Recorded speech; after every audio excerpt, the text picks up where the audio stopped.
Hi అండి, అందరికీ నమస్తే.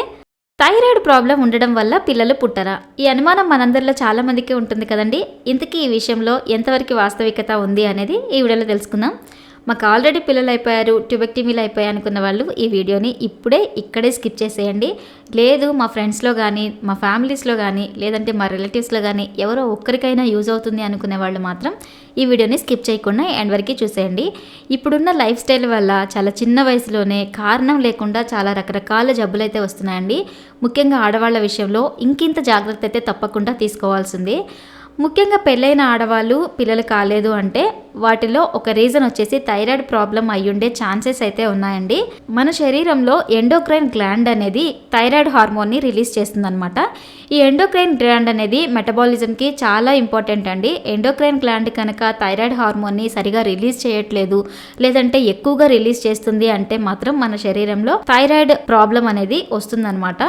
దీనివల్ల మనకి ఈస్ట్రోజన్, ప్రొజెస్టెరాన్ అనే హార్మోన్లు కూడా సరిగా పనిచేయకపోవడం, సరిగా రిలీజ్ కాకపోవడం జరుగుతుంది. ఈ ఈస్ట్రోజన్, ప్రొజెస్టెరాన్ సరిగా రిలీజ్ కాకపోవడం వలన అండం అనేది సరిగా విడుదల కాదండి. అంటే ఎగ్ రిలీజ్ అనేది విడుదల కాదు. ఈ థైరాయిడ్ ప్రాబ్లం వల్ల కొంతమందిలో ఎగ్ అనేది చాలా లేట్గా రిలీజ్ అవుతుందంట.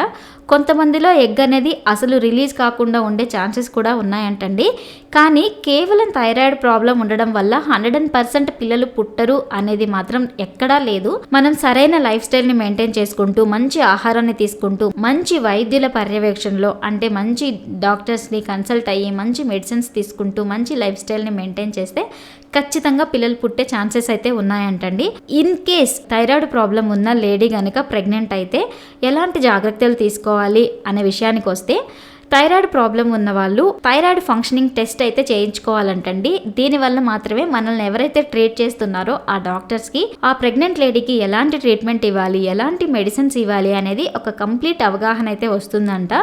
లేదు మేము ఎలాంటి ట్రీట్మెంట్ తీసుకోము, దేవుడి దయ వల్ల నేను ప్రెగ్నెంట్ అయిపోయాను కదా, చక్కగా నన్ను నేను చూసుకోగలను, మంచి ఆహారం తినగలను అనుకుంటే మాత్రం కడుపులో ఉన్న బిడ్డకి అవయవ లోపాలు రావడం, అలాగే నెలలు నిండక ముందే చనిపోవడం, బ్రెయిన్ అనేది డెవలప్మెంట్ కాకపోవడం, ఇలాంటి సమస్యలు అయితే వస్తాయంటండి. సో చక్కగా మనం ఒక మంచి డాక్టర్ని కన్సల్ట్ అయ్యి థైరాయిడ్ ఫంక్షనింగ్ టెస్ట్ చేయించుకొని మంచిగా మెడిసిన్స్ తీసుకుంటూ మంచి లైఫ్ స్టైల్ని లీడ్ చేసినట్లయితే థైరాయిడ్ ప్రాబ్లం ఉన్నప్పటికీ పండంటి ఆరోగ్యవంతమైన బిడ్డకి జన్మనిచ్చే అవకాశం అయితే ఉన్నాయంటండి. సో ఇంతకీ ఈ థైరాయిడ్ ప్రాబ్లం ఉండడం వల్ల ఎలాంటి సిమ్టమ్స్ ఉంటాయి అంటే, బాడీ పైన ఇచ్చింగ్ లాంటి సిమ్టమ్ ఉంటుందంటండి. అలాగే స్ట్రెస్ లెవెల్స్ ఎక్కువగా ఉంటాయంట, డిప్రెషన్ లాంటి ఫీలింగ్స్ ఉంటాయంట, ఇకపోతే యాంగ్జైటీ ఉంటుందంట, కోపం ఉంటుందంట, హెయిర్ లాస్ ఉంటుందంట. దీనితో పాటుగా విపరీతంగా వెయిట్ గెయిన్ అవ్వడం కానీ, విపరీతంగా వెయిట్ లాస్ అవ్వడం కానీ జరుగుతుందంటండి. అంటే ఇప్పుడు చెప్పిన ఈ సిమ్టమ్స్ అన్నీ నార్మల్ మన డే టు డే లైఫ్లో మనం చేసే పనుల వల్ల, జాబ్ స్ట్రెస్ వల్ల, పిల్లలు ఉండడం, పిల్లలు నరవడం, వీటన్నిటి వల్ల కూడా ఉంటాయండి. అలాగే హెయిర్ లాస్ విషయానికి వస్తే మామూలు పొల్యూషన్, మనం తీసుకునే ఫుడ్, ఇవన్నీ రీజన్స్ ఉంటాయి. సో ఈ పర్టికులర్ సిమ్టమ్స్ ఉండడమే కేవలం థైరాయిడ్ వల్ల అని చెప్పలేను.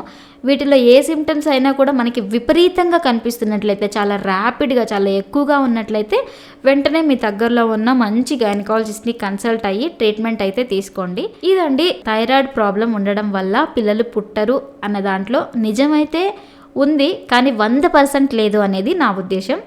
ఇలాంటి మంచి మంచి వీడియోస్ కోసం మన ఛానల్ని తప్పకుండా సబ్స్క్రైబ్ చేసుకోండి. Thank you so much for watching.